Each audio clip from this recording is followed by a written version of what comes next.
Behind me is a monument to an event that occurred in Springfield, Massachusetts that rocked the foundations of power. From Georgia all the way to New Hampshire, men that would become known as the founders sat up straight when they read their letters describing the events that began here in Springfield and spread across western Massachusetts. A series of events that we call Shay's Rebellion. So not far from this monument, we're going to see the forces of William Shepard of Westfield. Now, Shepard had served as colonel of the 5th Massachusetts Volunteer Infantry Regiment in the Revolutionary War, and he had done his job across many a campaign in the Northern War. Well, Shepard is now going to stand with about 800 to 1,000 local militiamen in the face of a group of angry Shayites. Well, actually 2 groups. One group will be coming from the east, led by Dan Shays himself, maybe 1,000, 1,100 men. And coming from the north will be Eli Parsons at Chicopee with a little less. The 2 groups will come together and march on the Springfield Armory, down from me, maybe 400 yards, with the intent of seizing the weapons in that armory. And the reason they were making this drastic step was they had heard that Governor Bowden had commissioned, along with the help of 100+ merchant elite and bankers from the eastern part of the state, they had commissioned their own militia, paid mercenaries according to the Shayites, who called themselves Regulators, by the way. And they were coming, and they'd be here in just a couple days. Shayites, led by Shays, Luke Day of West Springfield, Parsons, and several others, had previous to this engaged in peaceful protests, shutting down the courts of common pleas all over Massachusetts, from Taunton to Great Barrington, where farmers were having their properties foreclosed upon for non-payment of debts. And many of these farmers had served for years in the Continental Army, fighting for George Washington, fighting for Nathaniel Greene, Daniel Morgan, Benedict Arnold. And these men had given their blood. And now, here in Massachusetts, the state legislature refused to pay their continental dues. In other words, in Massachusetts, unlike other states, the state legislature, it's interesting to think about this because Massachusetts, isn't Massachusetts a state that claims to be where it all began? The home of the Boston Tea Party, the Sons of Liberty, our good friend Sam Adams, right? Well, that very group, now in control of the state, refused to honor the chits or IOUs or bonds that the soldiers who had fought for the Continental Army presented. And of course, their wealthy friends speculated on these bonds.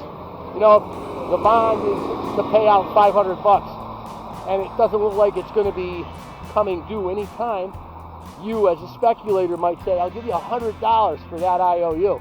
And these poor farmers needed money. The banks were knocking on their doors. Their wives and their kids had run their farms while the war was being prosecuted, while they were away fighting.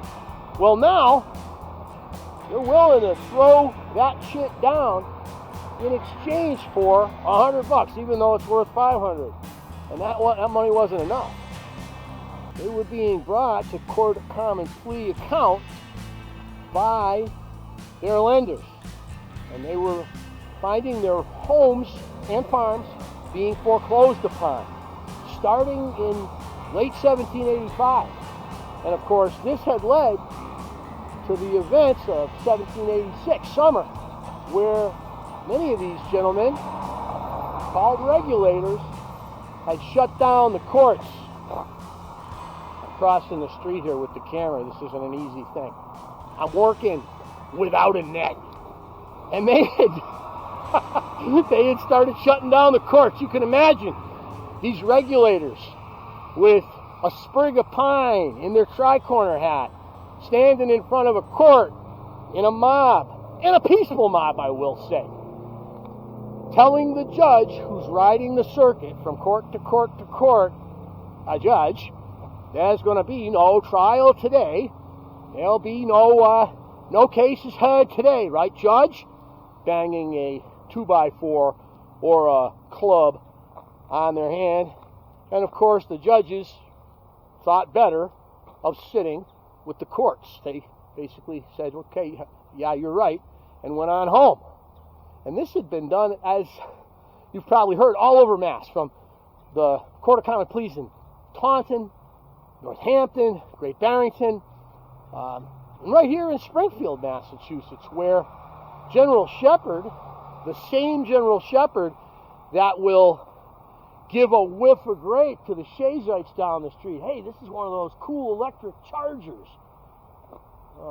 General Shepard had presided with his militia over guarding the Springfield Court of Common Pleas when the Shayites had arrived.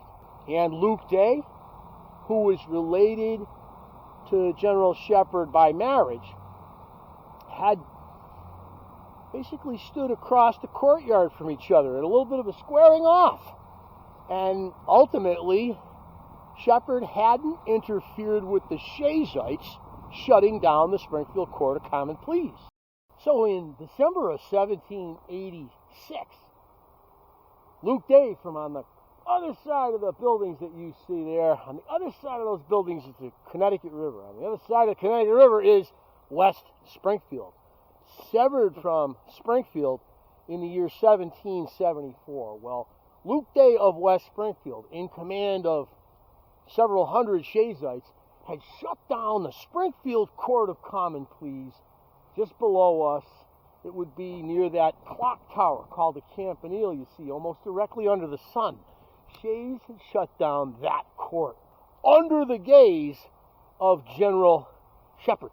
They were figuring at any moment the governor of the state might come to some kind of sensible conclusion and realize that taking up arms against his citizens for these grievances was outrageous.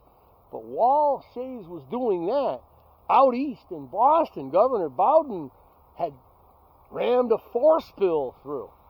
And with the legislature out of session, had then proceeded to go ahead and raise his own army of what we could only call mercenaries, serving Benjamin Lincoln. I mean, if you know Benjamin Lincoln's Revolutionary War record, that shouldn't have scared the Shayites much. But the Shayites, who had been peaceful in their pleas, in their actions, I mean, I guess if we look at it today and say, well, they had basically made judges afraid to sit in their own courts, in their minds, after having served on the battlefields of the Revolution, what they were doing in a peaceable way. And this wasn't going to be allowed to continue.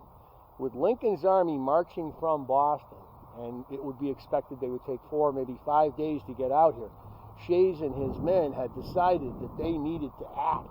And so they were coming here to the Springfield Armory, and they were coming to get at the stores of muskets, now Springfield muskets, that they would need to take on Benjamin Lincoln's mercenary militia. And here the Battle of Springfield will take place. Back where I was initially is where the marker is, and it's somewhere on this flat field toward that marker that the forces of the Shayites now come together, meaning Dan Shays and Eli Parsons. They had now come together, and they were a little bit demoralized when they met, because they weren't meeting with the third element of Shayites that was supposed to be on the scene, Luke Day. Luke Day and the largest contingent of regulators, maybe 1,400 men, had been camped out over on the West Springfield Town Common, a little bit north of the sun now. And he was waiting, purportedly, for the Connecticut River to freeze. Once that freeze occurred, he was going to march his men across the frozen river, join up with Parsons, join up with Shay's, and then march on the Armory. He had sent a letter to Shay's telling him that while the plan had been to meet up on the 25th, they probably weren't going to be able to get across until the 26th. The 26th, a single day. Well, Shay's and Parsons were ready to move, and they couldn't afford to wait with news that Lincoln was probably only a day's march away at the time. And they will march toward Shepherd and his 800 local boys. Now, we're talking about cousins and neighbors and friends. Maybe in some cases, local rivalries were in existence. But the point is, Shepherd had commanded many of the Regulators and Shays'ites in the Revolutionary War when he was in command of the 5th Mass Volunteer Infantry. He was related by marriage to Luke Day. He had written Day a letter pleading with him not to get involved. The famous Reverend Joe Lathrop of West Springfield had also tried to intervene with Day to get Day to think beyond. Day was a very religious Congregationalist. And Day did delay a single day. Was it Lathrop's warnings that kept Day on the other side of the river? Was it the fact that the river hadn't frozen? I mean, the river's not frozen right now, and we've had quite a cold snap for the last week here. Was it some other factors? Were the men drunk, as early historical societies liked to report? Were they content to enjoy the warm cellars and homes of supporters on the west side of the river, and going to allow the events of Springfield to go the way they would go? Who knows? But what we do know is that Luke Day and the West Side contingent don't arrive. And ultimately, somewhere to my east, General Shepherd will put out a couple of cannons guarding the Armory from the advancing Shays'ites, led by Parsons and Shay. And as the men move forward, and this had happened multiple times, there had been a court action where Shay's and his Regulators had literally paraded through Shepherd and his militia. They both forces paraded through each other and took the opposite sides of a courtyard. Well, that was what was maybe expected by Shay's, that Shepherd wouldn't fire, that Shepherd was too loyal to his region. Well, Shepherd fired. He gave the Shays'ites a whiff of grape. 2 cannons fired, a couple of Shays'ites fell dead, the rest turned and ran, and when all was said and done, Luke Day and his forces did not arrive, and the Shays'ites with Parsons and Shay ran north toward Pelham, Massachusetts, holding up for a night in the Horse Cave, maybe 12 miles north of Hadley, Mass. The Springfield Armory today is a National Historic Site, proudly flying an American flag that owes its presence above the Armory building here to Shay's Rebellion. Because it was Shay's Rebellion that awoken the founders to the fact that the dream that they had collectively shared, a dream of independence from the crown, basic human rights, a basic chance at liberty and the blessings therein, were coming to naught due to many factors in those inconvenient 1780s. And the founders would determine the summer following the Battle of Springfield and the Battle of Petersham and the Battle of Sheffield, 3 battles in Shay's Rebellion, the founders would determine that a new nation or government was required. And this would bring about the American Constitutional Convention down in Philadelphia, and the great document, the Constitution, would be created as a result of the struggles of these Western Mass farmers. The blood of the dead who fell here in Springfield, who fell up by Quabbin, and who fell out in Sheffield, their blood would be the final blood necessary to be spilled to bring the promise of American liberty as brought to all of us by the Constitution to fruition. It's actually not a forlorn hope, not a lost cause, but it's something that isn't really remembered. The Armory itself today has to deal a little bit with Shay's rebellion, but is more about its actual purpose as an armory created by George Washington in 1795. And of course, we'll be strolling around in the Armory doing a little bit on its great history from the time that Washington established it right through its closure in the 1960s by Teddy Kennedy.